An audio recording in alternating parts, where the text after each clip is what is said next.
Beyond the Barrier, written by Jacob Cordtz and read by Bob Reiff. In his relationship with Tanya, Patty was the typical pushover. Ever see that girl wandering around the mall with a guy tailing her from store to store, carrying all her shopping bags? That guy could have been Patty. She even got him to run errands for her stuck-up girlfriends. On one of those shopping trips, Patty saw Tanya buy a pair of pink, crotchless panties. However, in the 5 draining years they'd spent together, he never once saw her wearing them. Not that they had much action in the bedroom anyway. She always seemed to have a headache, or she would simply start an argument. And oh yes, let's not forget her temper tantrums. It was like tiptoeing through a minefield, never knowing what innocent comment would cause her to explode. In those moments, he would have to duck for cover as she threw pots and pans in his direction. One of his lowest moments was when he bought her a bouquet of flowers and she accused him of cheating. Before he knew it, she had ripped up his entire collection of Nightcrawler comic books and left him alone as she went clubbing with her girlfriends. Patty had never cheated on her or anyone, but he did often dream about Maria, the sweet girl from Portugal. They were vivid dreams. He could see her large, glistening smile, the colorful gemstone beads in her dreadlocks, and remember the way his heart raced when he gazed into her emerald green eyes. He wanted to touch her bronze skin. He wanted to kiss her full lips. He missed her company and the cute giggle he heard every time he told her one of his lame jokes. In the half a year they hung out together, they often took part in dog sitting and dog walking. One autumn day, they wandered a park, Patty accompanied by a black Labrador and Maria accompanied by her golden retriever. It was while they took a break and sat on a bench viewing the duck pond that Maria leaned in and tried to kiss him. Painfully, Patty refused her advances. Patty was in love with Maria, but he was in a relationship with Tanya. The attempted kiss was ill-timed and the moment was bittersweet. Maria boarded a plane 2 weeks later and flew home to Lisbon. 6 months later, Maria met Emilio. And 6 months after that, Maria and Emilio were married. As time drifted on, the communication between Patty and Maria dwindled. Each email or Skype conversation left spaces of time larger than the time before it. Eventually, there was nothing. When Patty and Tanya finally parted ways, he discovered she had already left him well before the end. Coming down with a fever, he came home early one afternoon and found Tanya rolling around in bed with Eric, an actor from the local theater house. And there, in that moment, Patty finally saw the pink crotchless panties. At first, Tanya and Eric were startled when they saw Patty standing in the doorway, eyes filling with tears. But as he turned and headed out of the apartment, he heard the two of them burst into laughter. Patty should have been happy. He was finally free. But the ootheca that had been laid within him long ago had swelled and ruptured. The vile substance had bled out into the cosmos and caught the attention of an entity that was drawn in by a chronic condition of dark emotions. One afternoon while Tanya was out, Patty returned to grab his belongings. As he entered the kitchen, he glanced at the bench and eyed the wooden knife block. He thought about all the meals he had prepared for Tanya, the smelly garlic, and the countless tear-jerking onions he chopped up to please her. He couldn't remember her ever saying thank you. It was a good thing she was absent, because Patty had the urge to stab her in the heart. He felt like such a fool. His thoughts were broken by the sound of a rapid tongue clicking. He turned, just in time to see the movement on the wall beyond the doorway. It was only there for a second, but he saw it clear as day. A shadow in humanoid form. He glanced down to see a knife on the floor beside him. Though he had fantasized about using the knife, he couldn't recall actually removing it from the knife block. He got to his feet and headed in the direction he had seen the shadow. When he entered the room, the temperature dropped and his breath was visible. Then something pounced onto his back. He felt claws pierce his shoulder blades. He thrashed about as he was overcome by a stinging sensation, which eventually gave way to numbness. He became dizzy and nauseated. Then everything in Patty's view turned black. Patty was long gone when Tanya arrived home. She was with Eric. He moved to the kitchen bench, glanced at a pizza flyer. "What do you want to do? You hungry?" "Yeah, I'm hungry," she said. He looked over to see her mischievous smile. Tanya moved in towards Eric.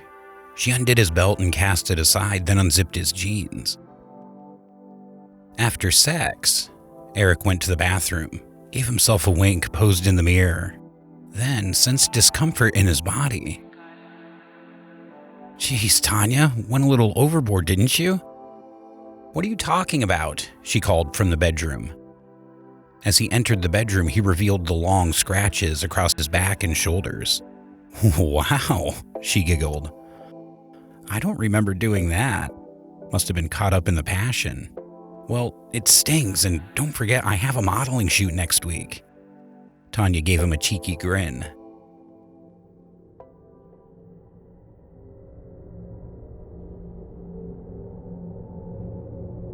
It was sometime after midnight when Tanya awoke in her pitch-black bedroom.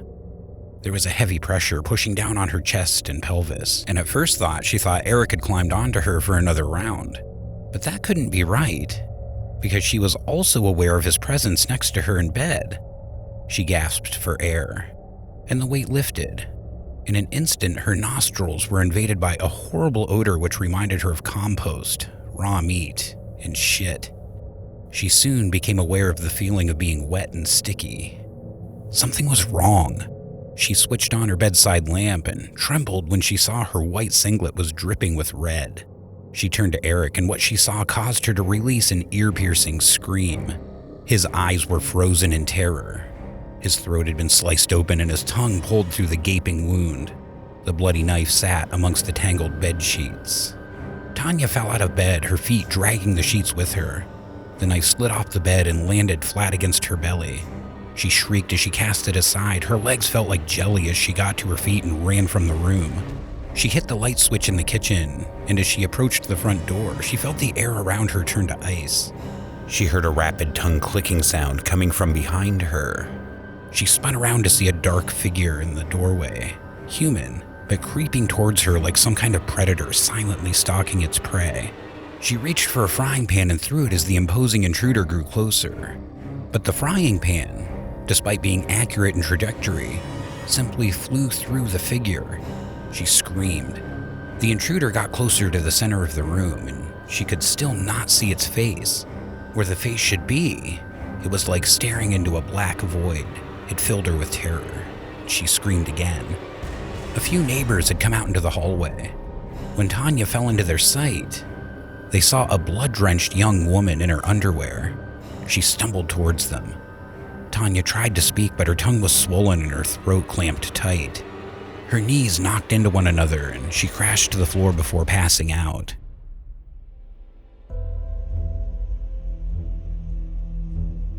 In a police station interview room, the disheveled Tanya sat, sunken in a chair with her arms crossed.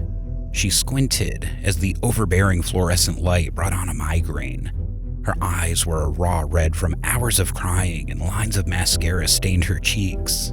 As she glanced towards the large mirror to her side, the mirror was actually a one-way viewing window, and the other side of the wall stood two men in a darkened room. Detective Stone, mid-50s, stood with his hands behind his back in a military posture.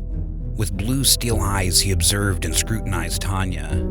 Next to him, sipping takeaway coffee and chewing on a raspberry licorice strap, was a 30-something Detective Freeman. He glanced over at Stone, and with a mouthful he spoke. "Poor bastard didn't see it coming. She did it, right?" "I believe so," Stone replied. "The fingerprints on the knife matched the ones we got from her.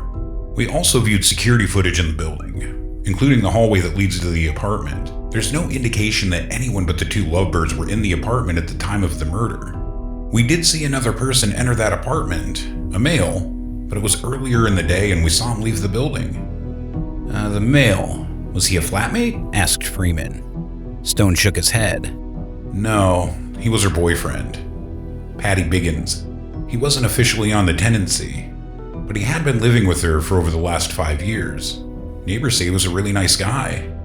What? Hold on, boyfriend? I thought the boyfriend was the one who got murdered. Well, looks like she had at least 2. But Tanya tells us she ended her relationship with Patty the day before. And he was furious and wanted revenge. Well, there you go. A motive and a suspect. Freeman threw his takeaway coffee cup at the bin and missed. Stone shot a glare at Freeman. You're not listening, are you? I already told you why that doesn't work. Unless Mr. Biggins can make himself invisible or teleport, the theory's redundant. Mozart's Lacrimosa sounded as a ringtone. Stone reached into his coat, pulled out a phone and answered. Yeah, what do you got? Freeman approached a desk covered in folders and files. He browsed the crime scene photos, his face twisted in disgust. A Colombian necktie. Jeez. He really must have pissed her off. Stone terminated his call and looked at Freeman. They found Patty Biggins, and there's no way in hell he could have committed the murder.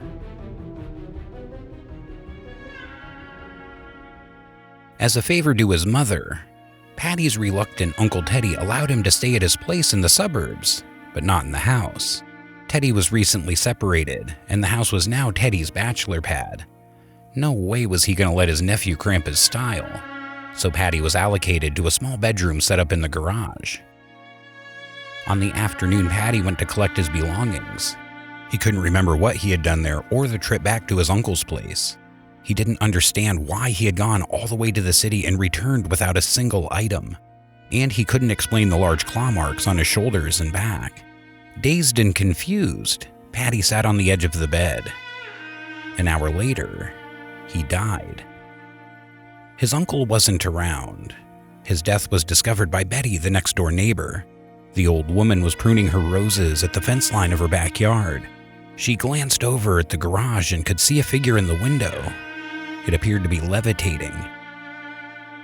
Leading up to his death, Patty had felt the entity inside his head, inside his body, and at the same time sensed he was surrounded. The entity wasn't alone. A legion of taunting, cursing entities encouraged him to end it all. They told him he was worthless. They told him he was hated. They told him he would always be miserable. He was a loser. No point in trying anymore. He didn't even need to look for a rope. Like the knife in the apartment, it was like somebody had placed the rope beside him.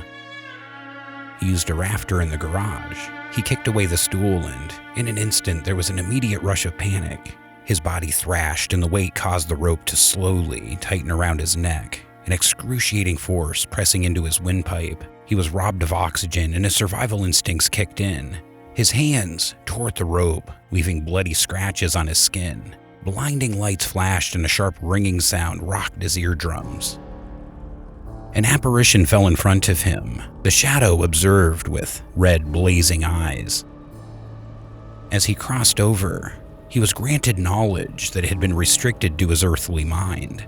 And with this knowledge arrived the ultimate terror. For too long, the malevolent being had yearned to push Patty beyond the barrier of this world into his own dimension, which could only be achieved by death.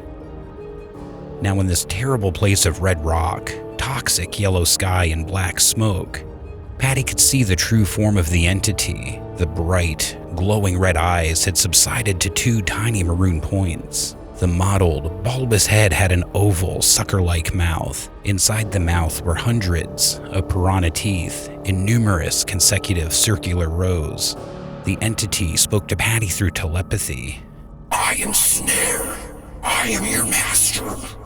You are mine. These words reverberated in Patty's mind. The torso of the creature was lanky and hunched forward. Its legs and arms were far too long and resembled intertwined tree vines.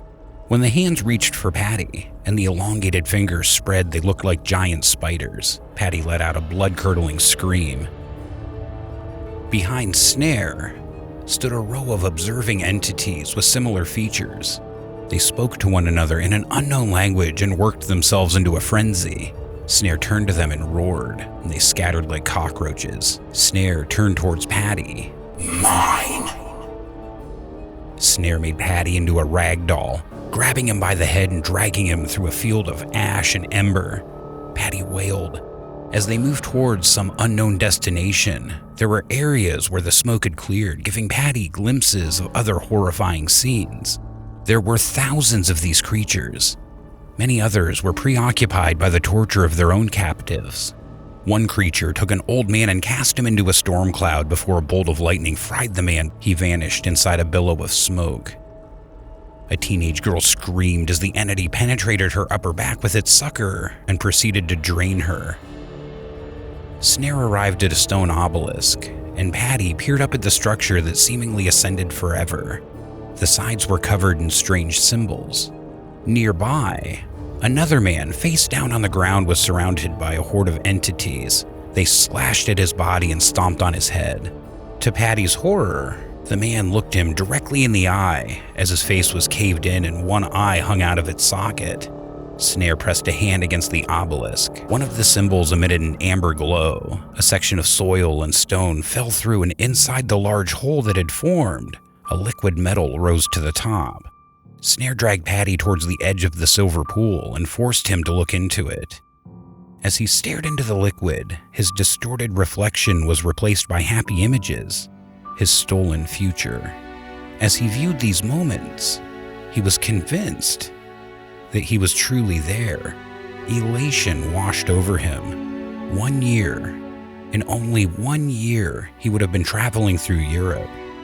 During this time, he would be wandering around Lisbon. In a random occurrence, he would run into Maria while she was leading a tour group through the city. They would later meet for coffee and pastel de nata. Patty would have found out that Maria had divorced her abusive husband. Patty and Maria would start dating. They would live a long, happy life, traveling the world together. Things he saw would have eventually worked out. Patty cried as the images faded.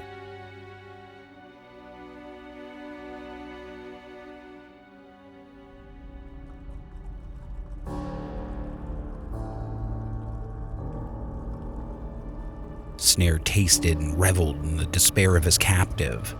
Another image appeared in the liquid metal. The smug face of Tanya. Patty felt rage rise up in him, and Snare reveled in this too. Revenge, Snare commanded. Patty nodded with acceptance. Of course, Snare held no trace of care or sympathy for Patty. Snare loathed Patty, as he loathed all humans. Snare would take pleasure in corrupting him, and would not miss the opportunity to capture another and destroy another. The liquid metal darkened.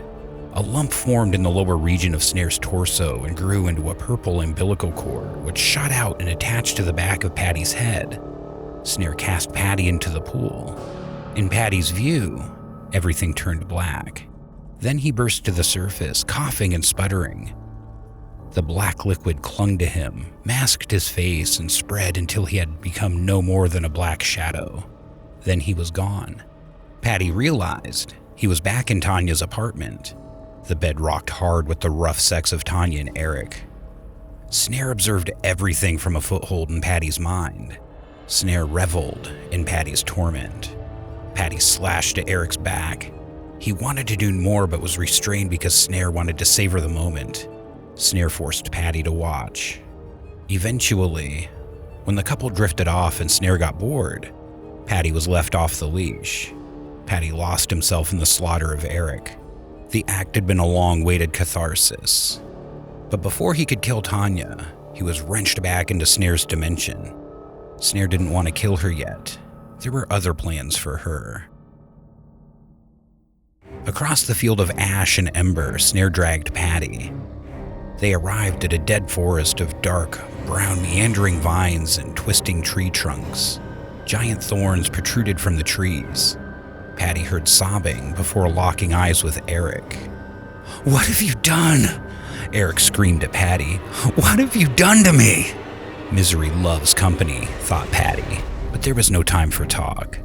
An entity stepped up behind Eric and tore his face clean off, revealing the red and white beneath. This would happen to him countless times in the next 5 centuries. Eric went screaming into the distance. Patty sighed as Snare lifted him high and impaled him on a giant thorn.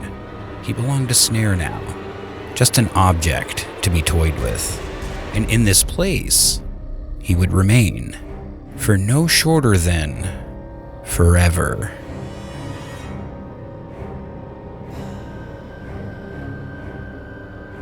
Beyond the Barrier, written by Jacob Cordtz and read by Bob Reiff.